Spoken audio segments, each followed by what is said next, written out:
Finis ses ordres.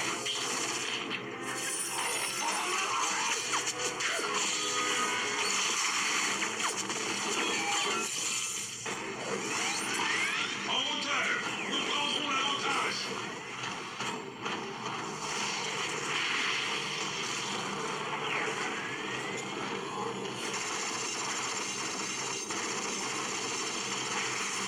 Poursuivez l'assaut. Les renforts arrivent.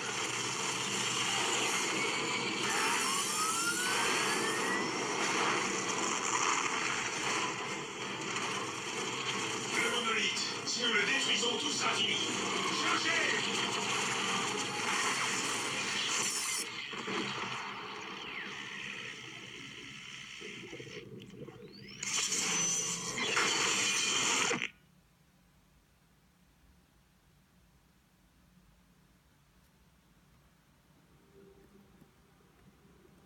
Eh bien, salut tout le monde, c'est Agatha Boy, et aujourd'hui on se retrouve pour du Dawn of War Dark Crusade. Donc, je vais déjà vous montrer les armées, pour que vous compreniez déjà un petit peu l'univers de Warhammer 40 000, parce que le jeu, en fait, est un jeu Warhammer 40 000. Déjà, on va commencer par les Space Marines. Donc, les Space Marines, c'est la race humaine, tout simplement, qui ont un empereur. Donc, pour la faire en gros longue, ils avaient un empereur qui a décidé de se faire un fils. Enfin, pas forcément très bien un fils, parce qu'en fait, ils l'ont modifié génétiquement. Enfin, ils ont modifié génétiquement quelqu'un pour qu'ils aient exactement les mêmes codes génétiques que l'empereur. Donc, ça revient quasiment que ce soit son fils. Donc, ce fils s'appelait Horus. Il se trouve qu'un jour, il fut emporté par le Warp, qui se trouve être tout simplement l'enfer, en fait, les démons. Et du coup, l'empereur s'est battu contre son fils l'a blessé, et l'empereur finalement l'a tué. Voilà, donc jusque-là, ça va. Donc ensuite, l'empereur, vu qu'il fut blessé, il était quasiment mort, il le foutu sur un trône, et du coup, il vit. Certes, mais tous les jours, il lui faut 100 psychers, d'offrande, pour qu'il survive. Parce qu'en fait, l'empereur a de beaucoup de pouvoirs psychiques, en fait. Pouvoir psychique, ça se trouve que c'est des pouvoirs magiques, quoi, quasiment. Et les Spaceman le considèrent comme un dieu. Et les Psykers, ce sont des sorciers, on va dire. Donc voilà. Ensuite, avec Horus, qui a donc tué l'empereur, enfin, qui a blessé l'empereur, donc il y a eu les Space Marines pour le défendre, qui sont donc maintenant les soldats de l'empereur. Par armée, donc je dis bien que leur armée, en fait, ils sont 1000 par armée. Et toutes leurs armées viennent d'une planète différente. Par exemple, eux, ce sont les Ultramarines, venant de la planète Ultramar. Et toutes les armées de Space Marines ont leur capacité spéciale, enfin.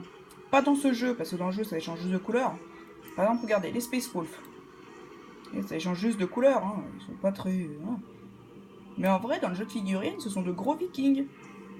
Ils ont des barres, des haches et tout. Ils montent même sur des loups. Pour vous dire. First... Ouais, non, j'en vois pas d'autres. Bon, bref. Ensuite, nous allons passer au chaos. Donc eux, ce sont les Space Marines qui ont déserté les Space Marines pour aller rejoindre le Warp. Donc après qu'Horus ait défoncé la gueule de l'empereur. Mais que finalement il meurt et que l'empereur soit... Donc eux, ce sont les Space Marines qui ont déserté quasiment l'empereur. Donc maintenant on les appelle les hérétiques. Et puis, bah, les cornes que vous voyez là sont ses cornes à lui en fait. Parce qu'ils sont tous, voilà, un peu possédés par des démons. Et justement, ils s'en servent des démons. Donc, que dire plus sur eux. Ils se battent beaucoup à l'aide de magie, de démons surtout. Ils font venir depuis leur portail Warp.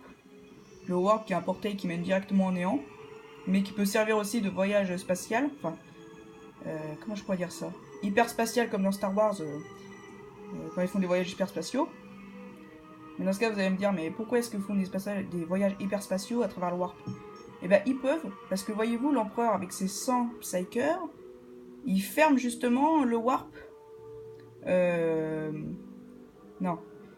Enfin, si, ils ferment le warp, mais côté enfer, en fait. Ils ferment les enfers et ils laissent le warp libre pour les voyages hyperspatiaux. Et donc, du coup, bah, tous les démons vont vers l'empereur parce qu'il est faible. Parce qu'il faut savoir qu'il n'est pas blessé juste bon, à l'épée. Hein. Non, non, il est blessé à l'épée qui a transmis, on va dire, la puissance des démons. Vous voyez ce que je veux dire? C'est pas juste un coup d'épée comme ça se soigne. C'est comme si on lui avait transmis un virus, quoi. Bon, voilà. Donc, eux sont les ultramarines, enfin les Space Marines du chaos. Donc, ce sont à chaque fois des armées Space Marines qui rejoignent le chaos. C'est pour ça qu'il y a 1000 Space Marines par armée. Ça, au moins, s'ils en perdent, ils en perdent pas beaucoup. Faut savoir que sur des milliards de planètes, les humains, hein, perdre 1000 personnes, c'est pas grave. Surtout qu'ils peuvent en recréer génétiquement, machin et tout. Voilà. Ensuite, nous avons la garde impériale, qui est l'équivalent de l'armée d'aujourd'hui. Bon, alors, ils ont des fusils laser, mais leurs fusils laser, c'est comme au laser game, quoi. Ça te fait rien du tout. Hein. Bon, voilà. Ça fait quelques dégâts, mais bon, ils sont pas très armés parce que c'est pas des Space Marines. Par contre, ils peuvent être améliorés génétiquement. Mais ça sera pas 4 cœurs et 4 poumons. Ça sera juste un petit peu de muscle en plus, et puis voilà.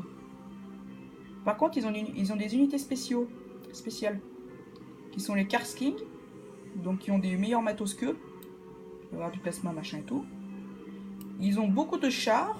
Ils sont très forts les niveaux chars. Ils ont notamment des chars Lehman russes, qui sont en fait des chars qui sont pas très chers et qui peuvent rouler avec une semelle de chaussures. Réellement. Ils ont aussi des chars... bon, en fait, ils ont des chars pour tout faire. Ils ont des chars pour t'éclater la gueule. Ils ont des chars pour faire le mortier. Ils ont des chars pour transporter. Ils ont des chars pour tout. Voilà. Ensuite, je vais passer à l'Empire Tau. Donc l'Empire Tau, c'est un empire. Logique. Et... comment dire, qui date de après les Space Marines. Donc les Space Marines existent, simplement qu'eux, ils sont un peu plus récents.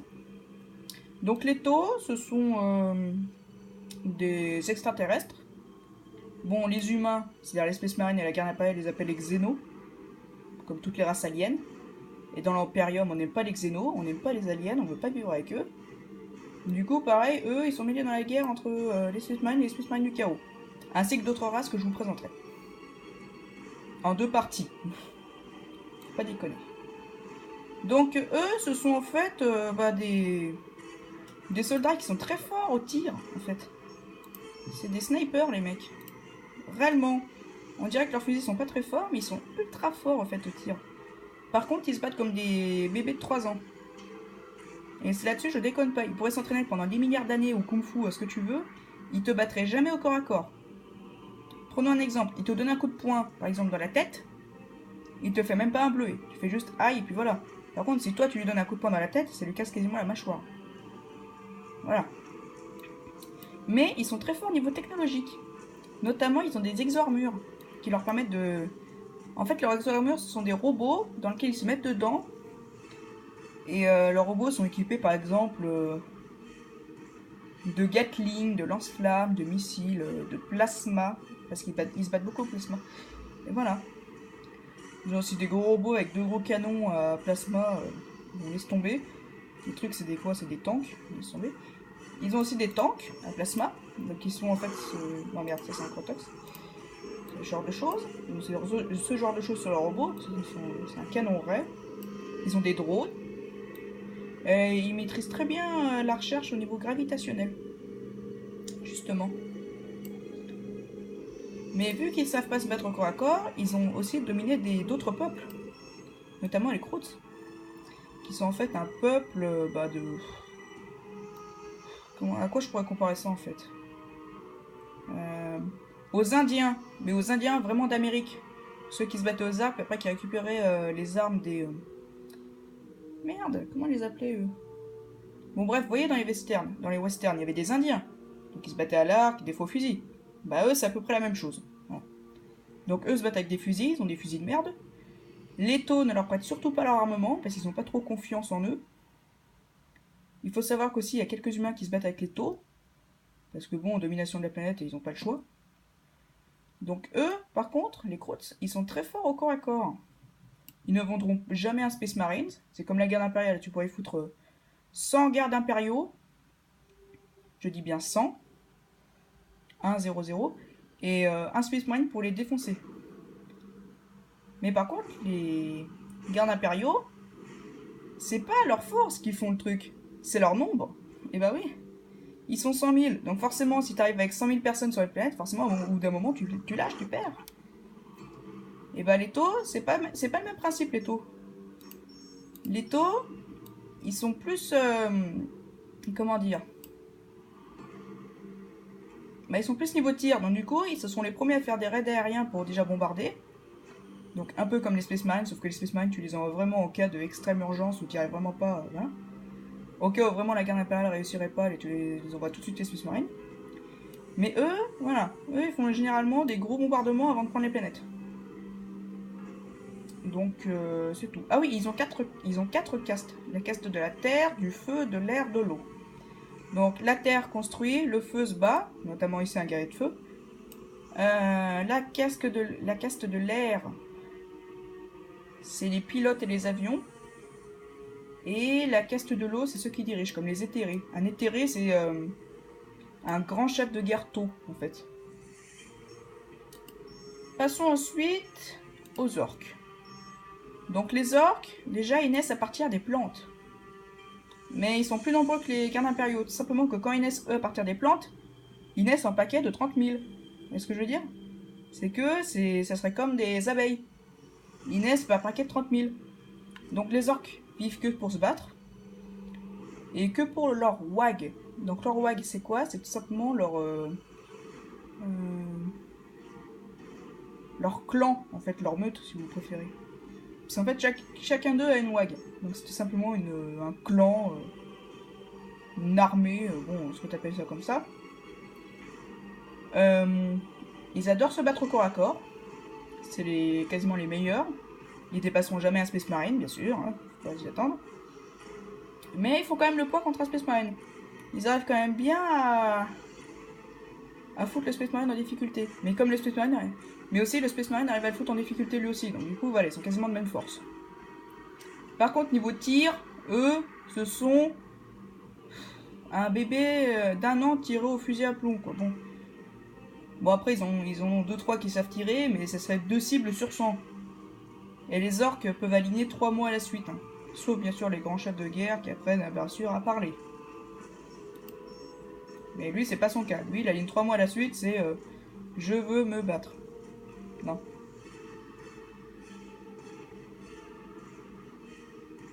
Cassé, gueule-toi. Voilà. Fini. Ensuite, nous avons les Eldar. Donc les Eldar, c'est quasiment la... Oui, en fait, c'est l'armée la plus ancienne. Donc il y a eu une grande guerre sur leur planète, impliquant leur planète et puis tout leur peuple contre un autre peuple. Et donc leur planète a été détruite. Du coup, ils se baladent avec des gros vaisseaux mondes qui font quasiment la taille d'une planète. Et en fait, ils maîtrisent beaucoup le warp. Mais pas le warp le chaos, le warp justement au niveau énergétique.